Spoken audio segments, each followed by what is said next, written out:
To wrap up this lecture series, we wish to take a bit of time to present some final takeaways.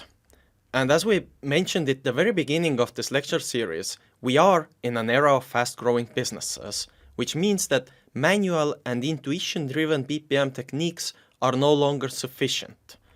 And this in turn leads us to process mining, which is based on real data, and the techniques in process mining are becoming invaluable. And they can also be easily used in a vast variety of domains. And to work with processes in those domains, we require event logs, which are going to record how the processes have been carried out in practice.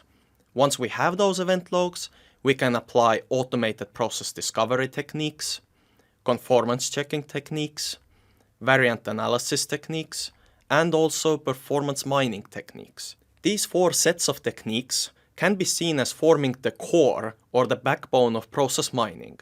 However, as we have seen even in this lecture, these are not the only techniques available, and overall, the field of process mining is still rapidly evolving. It should also be said that there is a variety of process mining tools available, ranging from academic tools such as PROM to enterprise-level tools such as Apromore. However, this is far from being the full set of process mining tools out there, and to get a better understanding and an overview of the many process mining tools, you can visit the website processmining-software.com. But with that being said, it's time to end this lecture series with some acknowledgements.